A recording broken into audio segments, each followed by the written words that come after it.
එතන මෙතන වැඩසටහනින් අපි ලෝකයේ විවිධ රටවලට හොරගෙන යනවා. ඒතර අපි හිතුවා තවත් යම් විශේෂාංගයක් සමගින් එකතු වන්න. ඒ තමයි රටවල් අතර පවතින තානාපති සමන්තාවය. රාජතාන්ත්‍රික සමන්තාවය. මේදී අපි වැඩිදුරටත් කතා බහ කරන්නේ ශ්‍රී ලාංකික තානාපති කාර්යාලය සමග. නමුත් අපි හිතුවා විදේශීය ශ්‍රී ලාංකික තානාපති කාර්යාල බොහෝමයක් ශ්‍රී ලංකාව තුළ ස්ථාපිත වෙලා තියෙනවා. අපි එම තානාපතිවරුන් මහ කොමසාරිස්වරුන් සමග කතා බහ කරන්න. මේ විශේෂාංගය තුළින් අප දෙරටේ රාජතාන්ත්‍රික සමන්තාවය පිළිබඳව බොහෝ දෑ අපට ඔබට උකහා ගන්න පුළුවන්. අද අපි මුලින්ම හමු වෙන්නේ මැලේසියාව සහ ශ්‍රී ලංකාව අතර තිබෙන රාජතාන්ත්‍රික සමන්තාවය. Today with us Malaysian High Commissioner, Sri Lanka and Maldives, Datho Tang Yang Thai. Welcome to Ithera Program, Excellency. Thank you.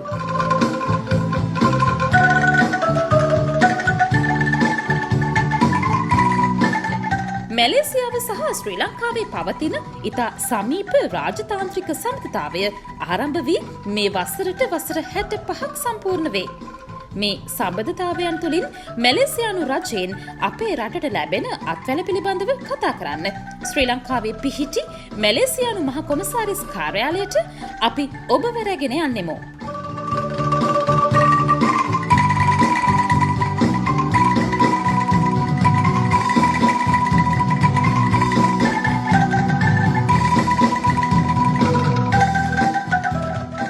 මැලේසියාව සහ ශ්‍රී ලංකාව අතර දිගු රාජතාන්ත්‍රික සමන්තාවයක් පවතිනවා.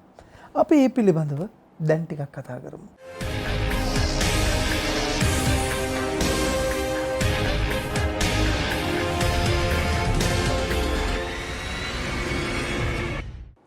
Malaysia-Sri Lanka relations started 65 years ago, 1957, when Malaysia became independent. Malaysia was Sri Lanka's good bilateral partners, cooperations, has been very close and cordial since that time. Sri Lanka was one of the first foreign missions to set up embassies in Malaysia. We are very pleased that this year, in 2022, we are establishing the anniversary of bilateral relations between Malaysia and Sri Lanka for the 65 years. Malaysia, during the colonial time, the Ceylonese civil servant, Ceylonese train station masters were working alongside Malayans in making sure that Malaya run smoothly and its stations also run smoothly. And that is the contribution of the early Ceylonese in the development of Malaya, then of course Malaysia later. Apart from that, we also learn in history that there is a thriving Malay community in Sri Lanka. This Malay community came to Sri Lanka during the colonial time, first during the Dutch colonial time, then continue with the English colonial time. The Malay community in Sri Lanka has been contributing also to the development of Sri Lanka. A lot of them were employed in police and in the military establishment. I'm very pleased that I came here in 2018. It's already been 4 years and I have enjoyed Sri Lanka every minute thoroughly. Myself and my family has been to many places of historic and beauty. We have been to Sigiriya and climbed the rock. And also we have been to Nora Elia, visited your beautiful tea plantation and experienced staying in a cool weather. And also we have been to Hambantota, visited your very nice and developed port. We also been to Yala to see the wildlife of Sri Lanka, which is very, very impressive. Apart from that, of extensive traveling within Sri Lanka, We also had a chance to meet with the diversified Sri Lankan communities, be it Sinhalese, the Muslim community, also the Tamil community. And I must say that all community is complementing each other to bring about the modern Sri Lanka. This is what we always want to see, and this is also has a very good similarity between Malaysia and Sri Lanka, where in Malaysia too. So in this sense, Sri Lanka and Malaysia is very similar. We have so many similarity between multi-ethnic, multi-religious, and everybody is living harmoniously. This is very important for the country to grow and develop. Malaysia and Sri Lanka, apart from the close cooperations, also have been very good in doing business together. I think earlier on, Sri Lankan entrepreneur, I cannot remember his name, but he was the one who established Candos chocolate. Candos chocolate actually also very, very famous in Malaysia. In fact, when I grew up in Malaysia, I always look for a Candos chocolate. The Candos chocolate is a must for all the kids in Malaysia. Apart from that, I also have to mention this as well. In 1995, our telecommunication company Axiata came over here to invest in the telecommunication sector, which is helping Sri Lanka to move into the modern age of telecommunication, especially into the digitalized economy. Dialog Axiata, since its inception in 1995, has invested more than 3.5 billion accumulatively since 27 years ago. So until today, Sri Lanka still consider Dialog Axiata as one of its biggest foreign direct investment in the country. As recently as 2 weeks ago, Dialog Axiata has again announced an investment of 150 million US dollars into expanding their coverage and also their company in Sri Lanka. Malaysia also have been very good in bilateral tradings with Sri Lanka. The other day, I just looking at the numbers. Sri Lanka's bilateral trade with Malaysia has already reached 800 million in 2021. This number is really impressive because of the COVID pandemic effect that has actually reduced the bilateral trade between the two countries. Bilateral trade in 2020 was only recorded at about 600 million, but 1 year later, 800 million US dollars. So which means bilateral trade between the two countries, which has been affected by COVID-19 pandemic, has recovered within a year. This is really impressive. Malaysia sells a lot of petroleum and petroleum-related products to Sri Lanka, as well as palm oil products. I think this is very important. We also export a lot of machineries as well as electronic chips, and also complement Sri Lanka's exports-oriented economy. For example, a lot of components for Sri Lanka's assembling manufacturing plants in Sri Lanka. On the other hand, Sri Lanka export good sizable garment products, as well as also products for such as tea and other commodity products as well. Natural rubber as well, because Malaysia, even though we used to be number one producer of rubber for many years, but since we have switched and becoming more industrialized, our rubber production has reduced. But on the other hand, our need for rubber production, for natural rubber, has increased tremendously because we were manufacturing rubber glove for medical purposes.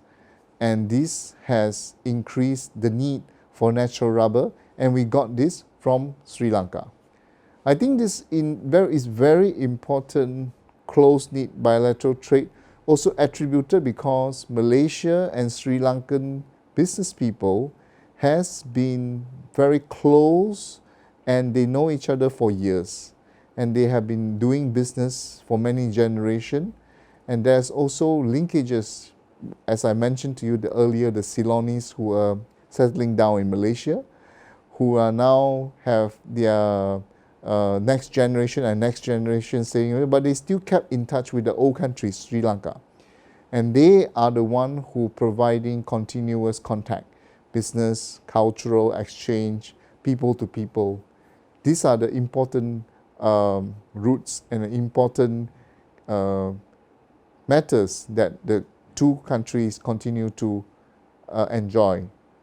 One thing I wanted to also explain and also wanted to say is that Malaysia has been working on to become an international educational hub.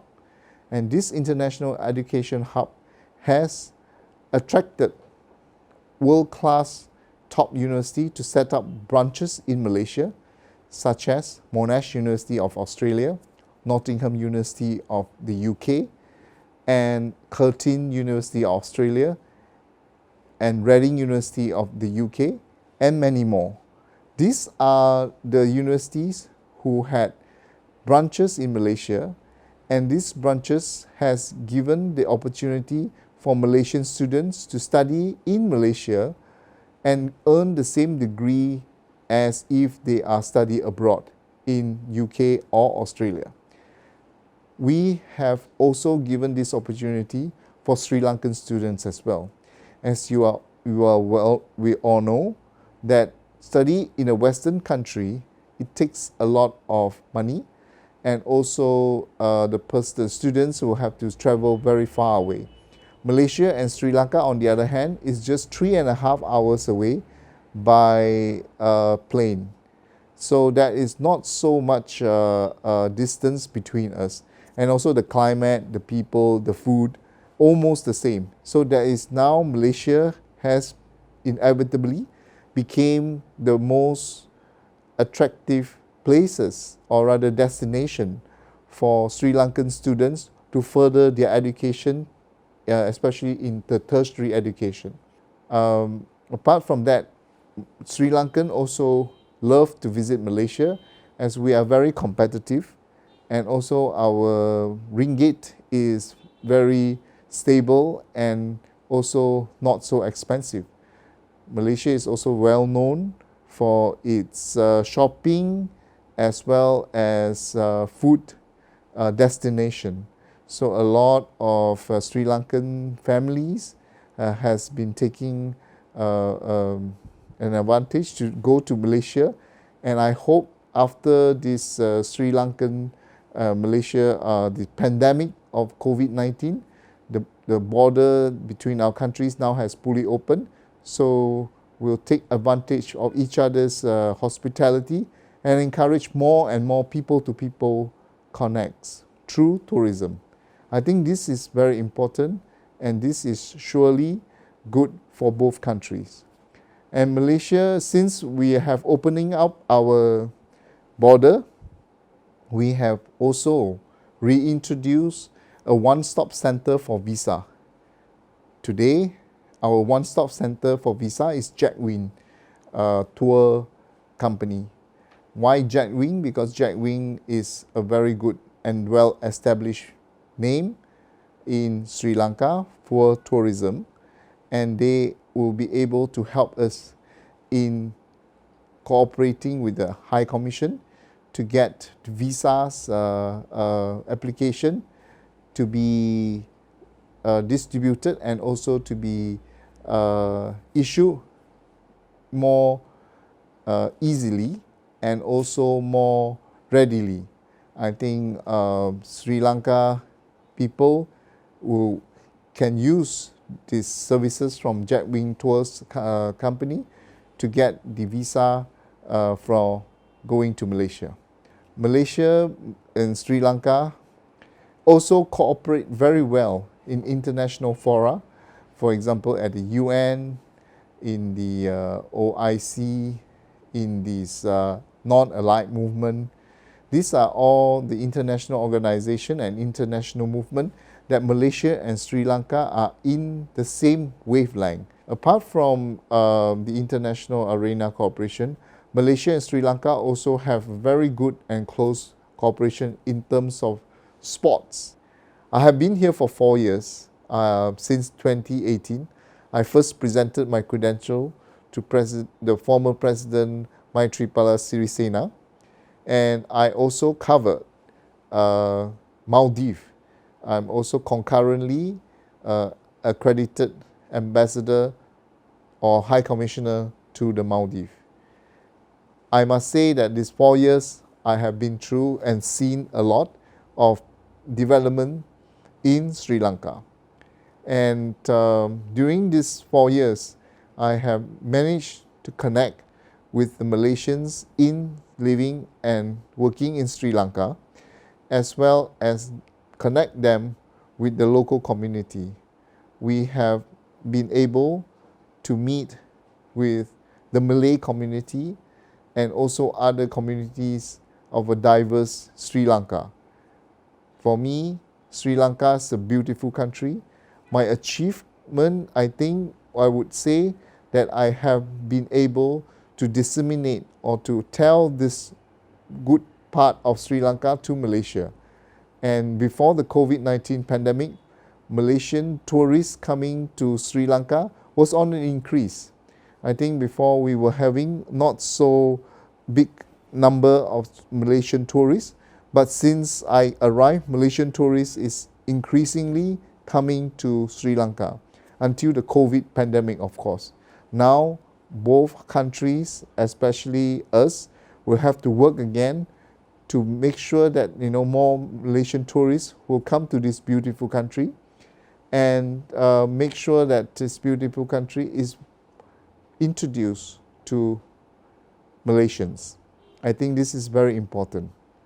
And also, I have also seen a lot of very good community connection, especially between the Buddhist community in Malaysia and, of course, in Sri Lanka.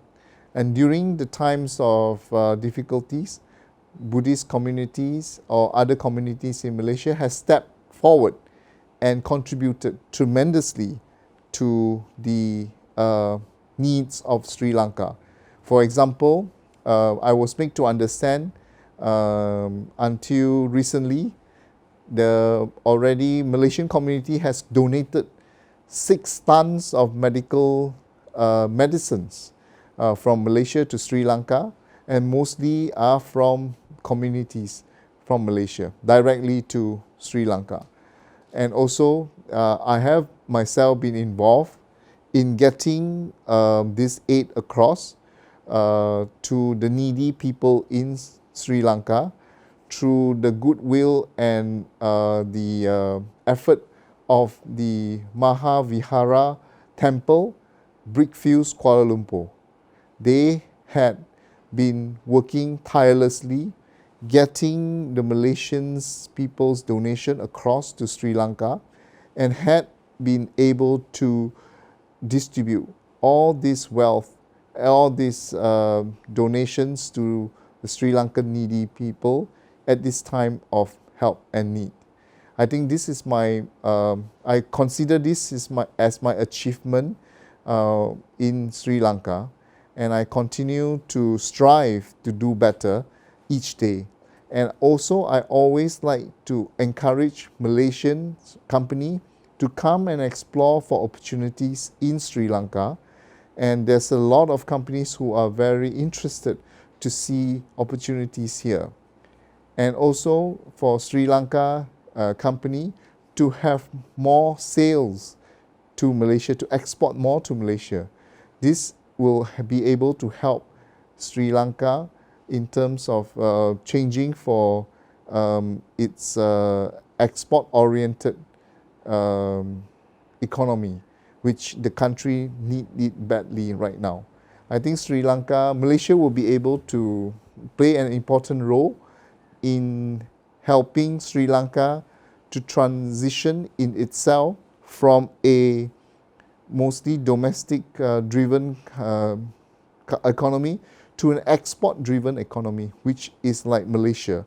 This is our government or the Malaysian policy for many, many years.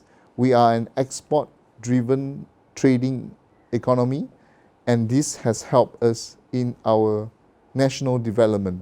Good news, by the way, the Malaysian government 2 weeks ago has announced that Sri Lanka is been offered to send 10,000 workers to Malaysia. This is a decision of the cabinet of Malaysia, and they have been welcomed by various sectors, especially in Malaysia, because Malaysia today, after COVID-19 pandemic, we are in need of workers coming to work in our manufacturing sectors, also other sectors as well.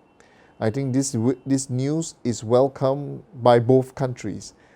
Also, this announcement is also to help Sri Lanka coming out of its current difficulties by providing jobs for the Sri Lankans who are in need and also who are willing to work overseas. Malaysia has been hosting many foreign workers in our country, and has been a good win-win situation between the sending country and the receiving countries. And we hope Sri Lanka is, of course, already have workers in Malaysia, but beyond this, from now on, it will be able to send more workers to Malaysia, and it will be good for both countries.